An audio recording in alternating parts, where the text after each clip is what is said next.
This is the p0k3t0 version 1. It's a prototype I'm building that acts as a click track and as a device synchronizer for small synths that use click track timing.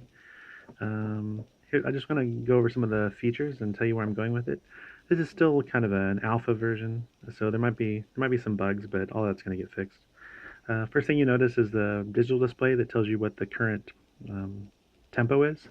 This can be modified by two different ways. You can use this knob on the left, on the right, to change the tempo manually, or there's a tap feature, so you can set the tempo using tap, which you might be familiar with from a lot of other devices. So let's try to hit around 60.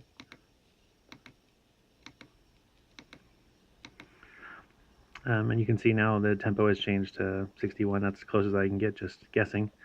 And here's a little bit about what it does. When you press the start, that's going to start outputting a sync signal on all 8 channels on this device. See, hopefully it's getting recorded, but the click is quite quick. It's only taking about 2.5 or 3 milliseconds. So my camera might not be picking it up all the time, but I assure you it is there. A couple other things about it. You can change the tempo while music is playing, and you can start and stop it at any time. You can tap while it's playing and do a lot of other things. There are also some cool features that you might not think of, but which are actually fairly neat.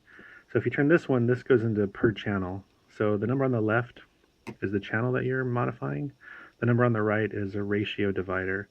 So right now we can do a quick scan through and we see all of excuse me, all of the channels are using a ratio divider of 1, which means all of them are going to be at whatever the master tempo is, which is 80. So let's do something like this. We'll bump that up to 120. And so now everything is at 120, but we can modify certain ones. So we can change it, so let's say channel 1, we can make that half tempo, so that's going to be at 60. Then we can say channel 2 is at 1/3 tempo, so that's going to be at 40. We can actually pick any number up to 6 at this point. I can make it other values if you like. But if we want to do that, then channel 3 is going to be at 20 BPM, which is a little slow. So let's move it back to just a ratio of 1. Click this, we're back to the tempo. And when you play it, again, it's going to be pretty impossible to see probably. But you notice these are going faster and these are going slower. So let's put it into action, and I'll show you how it's pretty cool. First, I'm going to reset everything to singles. Okay. And then I'll plug in some pocket operators. So we'll put, this is my tonic, I'll put that in number 2. And I'll put my sub into number 4. And here, I got these plugged into my little Bastille dude. And we'll go back to the tempo mode. Set up your pocket operators so they're in mode 4. That's external synchronizer mode. And we'll press start on here. Oh, actually press start on sub first. And as soon as we press this button over here, it's going to start going. And we can change the volume of that over here on the dude. And then we press play here, and as soon as we press play, it's going to start up, and it's going to be right on time.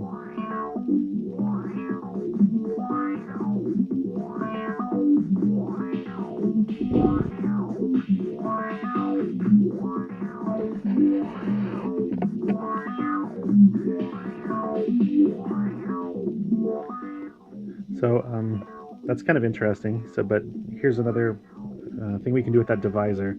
So we can choose, so this is 1, 2, 3, 4. 4 is going to the sub, so we can choose track 4. Set the divisor to 2.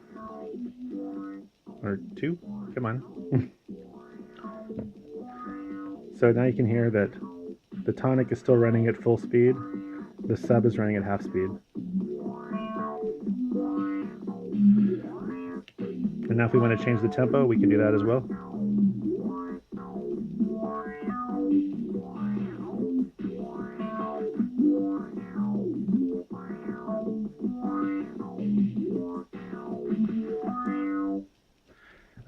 That's just one of the cool features. Another cool feature that I like is I set it up so we can use an external synchronizer.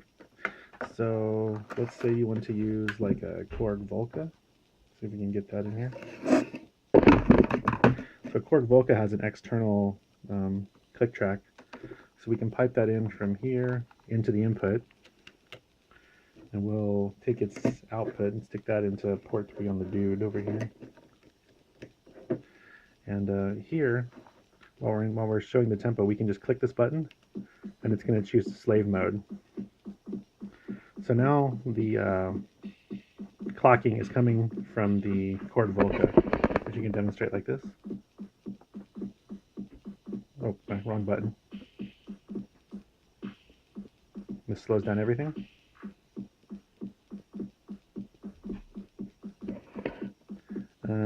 But one interesting thing is that it still keeps the ratio click tracks for the other thing, so we can make the sub go faster again, or we can slow it down.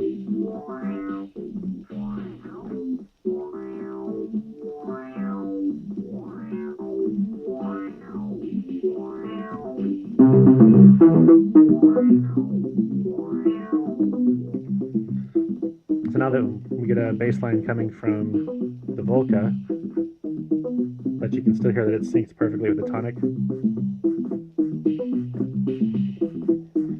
And if we want to kill the Volca at the same time that we start the sub, we can do that.